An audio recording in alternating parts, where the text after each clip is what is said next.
ज्ञान संजीवनी परिवार के पावन उद्देश्यों द्वारा निर्मित एवं संचालित व्यासपीठ.org में आप सबका स्वागत है।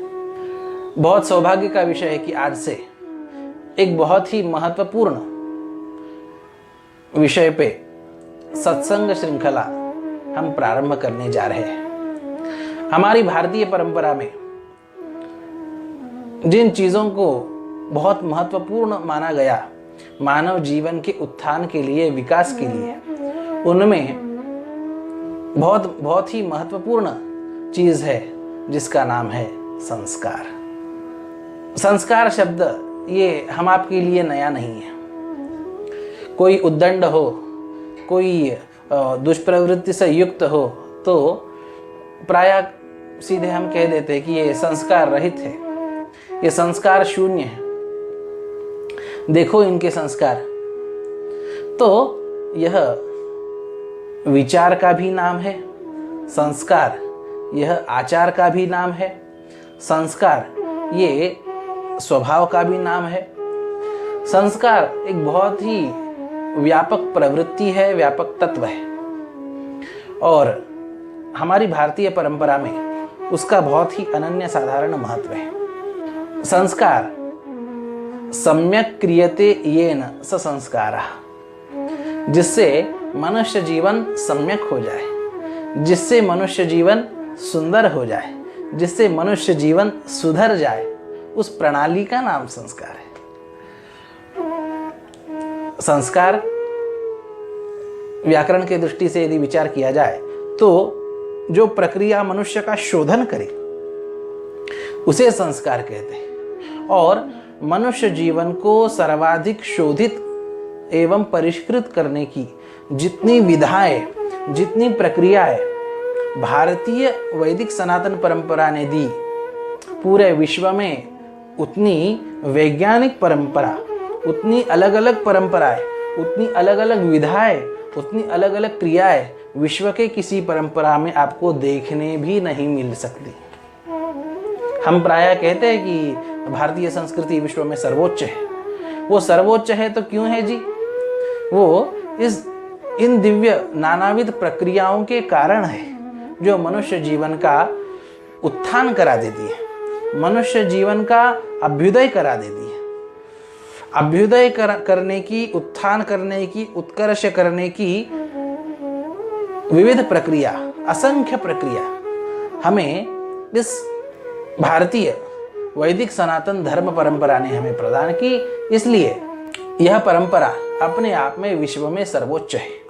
हम इस परंपरा में उत्पन्न हुए, इसलिए ये सर्वोच्च है, ये कहना तो शायद अज्ञान होगा, पर हर कसौटी पे यदि कस के देखे तो यह बात निश्चित है कि मानव जीवन के कल्याण हेतु जितनी नानाविध प्रकार की प्रक्रियाएं भारतीय ऋषि परंपरा ने प्रदान की, उतनी अन्यत्र कहीं पर भी प्राप्त नहीं होती। मनुष्य जीवन का लक्ष्य यह भौतिक अभ्युदय एवं परमार्थिक निश्रेयस यह है। आप किसी को भी पूछे आपके जीवन का लक्ष्य क्या है, कोई कहेगा कुछ है, किसी को कुछ बनना है, किसी को कुछ कमाना है, किसी को कुछ अर्जित करना है, अलग अलग लक्ष्य हो सकते हैं। पर मनुष्य जीवन का क्या लक्ष्य है? निश्चित इसका यदि विचार करें तो यह लौकिक और पारलौकिक कल्याण, भौतिक और पारमार्थिक उत्थान, उत्कर्ष, यह मनुष्य जीवन का लक्ष्य बहुत सोचने पर, अनुसंधान करने पर प्राप्त होगा, जिसी को हमारी ऋषि परंपरा ने 4 पुरुषार्थ के रूप में हम सबके सामने प्रस्तुत किया। धर्म, अर्थ, काम और मोक्ष।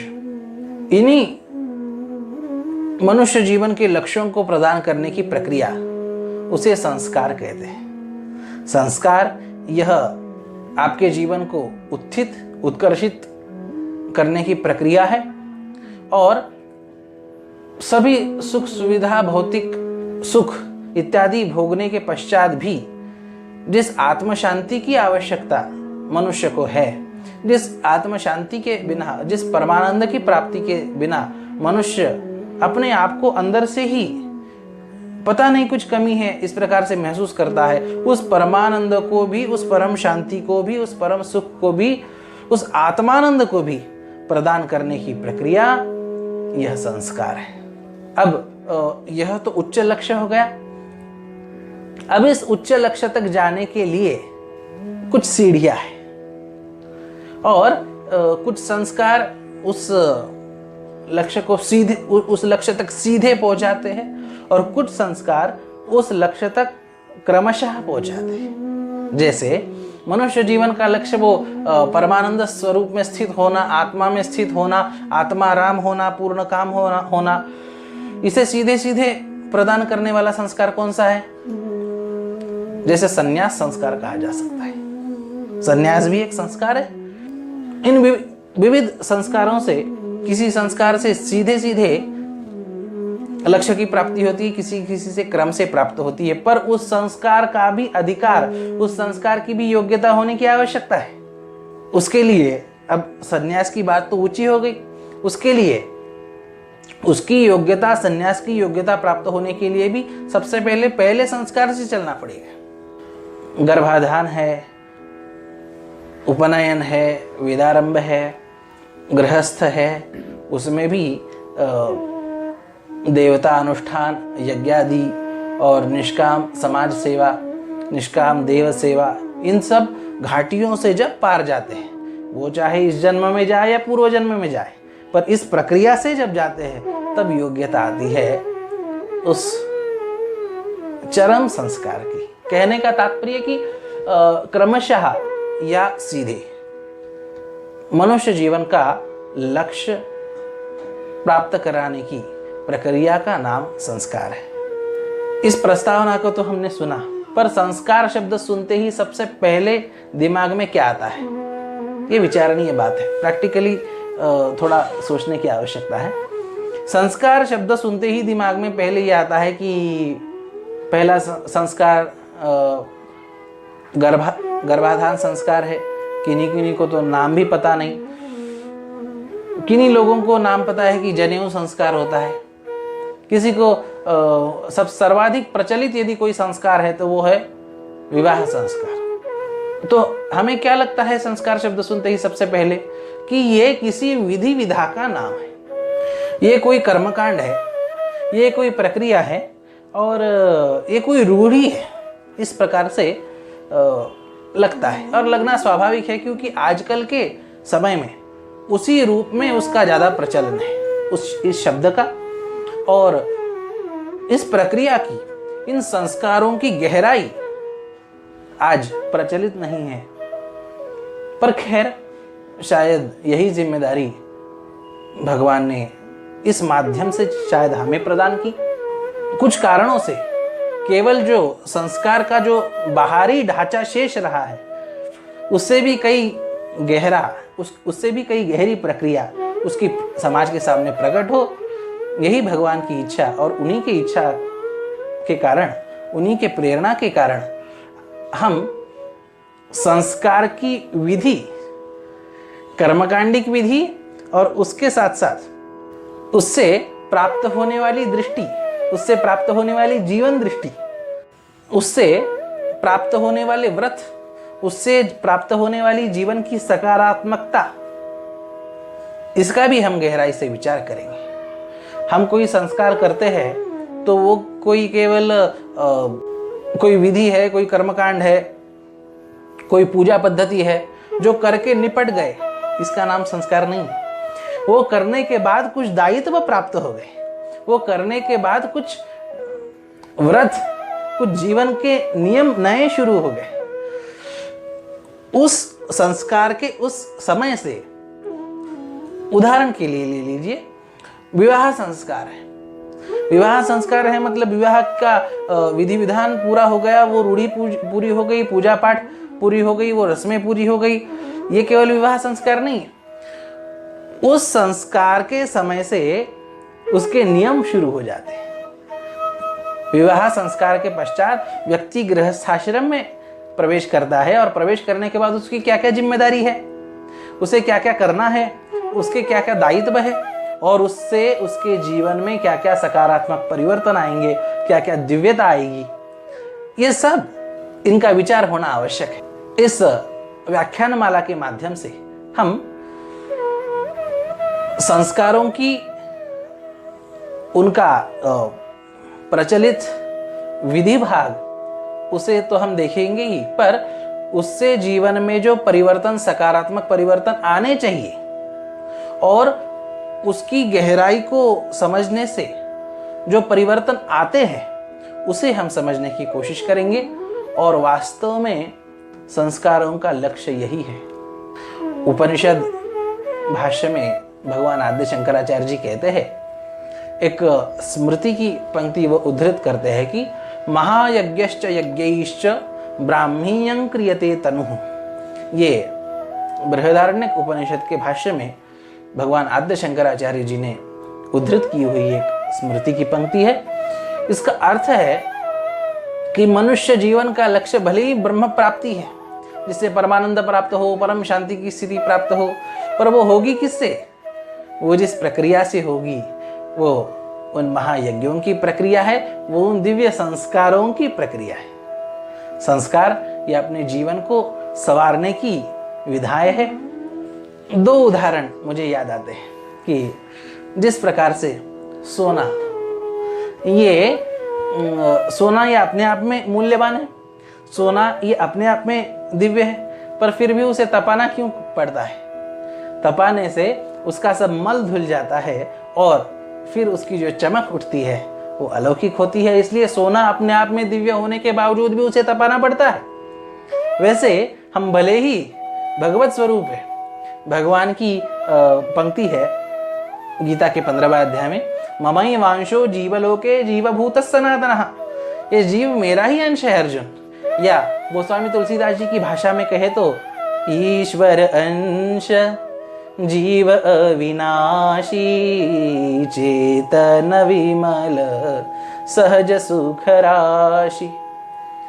ईश्वर अंश जीव अविनाशी चेतन विमल सहज सुख राशि। ये जीव ईश्वर का भले ही अंश है, पर सो मायावश भय मुसाही बध्यो कीर मरकट की नाई। वो मायावश जो हुआ है और उससे बाहर निकलने की जो प्रक्रिया है, वो प्रक्रिया, उस प्रक्रिया का नाम संस्कार है।